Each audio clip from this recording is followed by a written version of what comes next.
அஸ்ஸலாமு அலைக்கும் வரஹ்மத்துல்லாஹி வபரகாத்துஹு.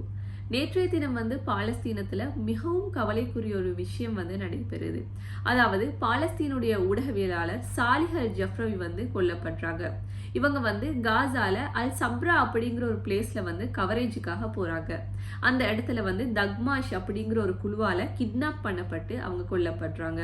அவரோட உடம்புல 7 கன் ஷாட்கள் இருந்திருக்குது. எவ்வளவுதான் யுத்த நிறுத்தம் அப்படின்னு சொல்லி அறிவிச்சாலும் கூட சில குழுக்கள் நடமாடி கொண்டு தான் இருக்கிறாங்க. யாரு முக்கியமானவங்க, யாரு முக்கியமான புள்ளி அப்படின்னு சொல்லி பார்த்து அவங்கள குறி வச்சு தாக்கி கொண்டு தான் இருக்கிறாங்க. சோ நமக்கு தெரியும் பாலஸ்தீனத்துல 270க்கும் மேற்பட்ட ஊடகவியலாளர்கள் கொல்லப்பட்டிருக்கிறாங்க. அதுலயும் பல முக்கியமான ஊடகவியலாளர்கள் மரியம் அபு தக்கா, அனசல் ஷரீப், ஹுசாம் ஷவாத் போன்றவர்கள் கொல்லப்பட்டிருக்கிறாங்க.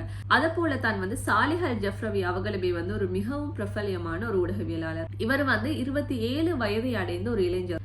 ரொம்ப தைரியமாக பேசக்கூடியவர், ரொம்ப தைரியமான ஒரு ஊடகவியலாளர். எந்த இடத்துல ஒரு கவரேஜ் நடந்தாலுமே அந்த இடத்துல நம்ம சாலிஹ் அல் ஜஃப்ரவியை பார்க்கலாம். ஸோ அவ்வளோ துடிதுடிப்பான ஒரு மனிதர். நான் பர்சனலி ஃபாலோ பண்ணக்கூடிய ஒரு ஜேர்னலிஸ்ட்னா அவர் சாலிஹ் அல் ஜஃப்ரவி தான். பிகாஸ் அவருடைய ரிப்போர்ட்டிங் மெத்தட் எல்லாம் ரொம்ப டிஃப்ரெண்டாக இருக்கும்.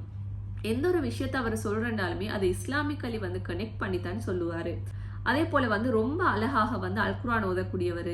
அல்ஹம்துலில்லாஹி ரப்பில் ஆலமீன் அர்ரஹ்மானிர் ரஹீம் மாலிகி யௌமித்தீன். இமாமாக நின்று தொழுகை நடத்தக்கூடியவர். அதே போல அழகான முறையில பாடல்கள் எல்லாம் படிக்கக்கூடிய ஜன்ன ஜன்ன ஜன்ன இஸ்லாம் யா வதன்னா جنة جنة جنة اسلم يا وطننا يا وطن يا حبيب يا ابو القلب الطيب يا وطن. இப்படி பல திறமைகளை கொண்டவர் தான் இந்த சாலிஹ் அல் ஜஃப்ரவி. காசால யுத்த நிறுத்தம் அப்படின்னு சொல்லி அறிவிச்ச உடனே அந்த செய்தியை அழகான முறையில மக்களுக்கு சொல்றாரு. அவருடைய நண்பர்களோட சேர்ந்து தக்பீர் சொல்லி அந்த சந்தோஷத்தை கொண்டாடக்கூடிய பல காட்சிகள் எல்லாம் நம்ம பார்த்தோம்.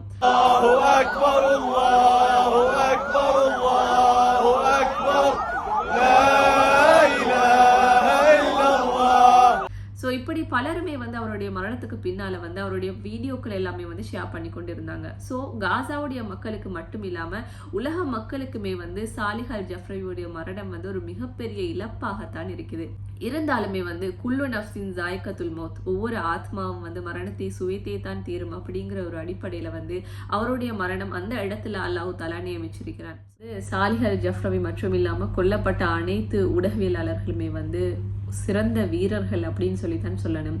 என்னன்னு சொன்னா ஊடகம் அப்படின்னு சொல்லும் போது எங்கேயோ இருந்து ஒரு விஷயத்த சொல்றதை விட களத்துல நின்று களத்துல இறங்கி அவங்க அந்த விஷயத்த செய்யறாங்க அப்படிங்கிறது உண்மையிலே ஒரு மிக திறமையான ஒரு விஷயம். ஏன்னா உயிருக்கே ஆபத்தாக இருக்கக்கூடிய அந்த காசால அவங்க பிரஸ் அப்படிங்கிற ஒரு ஜாக்கெட்டை அணிஞ்சு தைரியமாக அவங்க ரிப்போர்ட் பண்றாங்க, எல்லா விஷயத்தையும் செய்யறாங்க அப்படின்னு சொன்னால் உண்மையிலே அவங்க தான் ரியல் ஹீரோஸ். அல்லாஹ் தஆலா அவர்கள் அனைவருடைய பாவங்களை மன்னிக்க வேண்டும். நம்ம சாலிஹ் அல் ஜஃப்ரவி அவருக்கும் கட்டாயம் எங்களுடைய பிரார்த்தனைகள்ல இணைச்சு கொள்ளணும். அதே சமயம் காசாவுடைய மக்களுக்குமே கண்டிப்பாக பிரார்த்தனை செய்யக்கூடியவங்களாக நம்ம இருக்கணும்.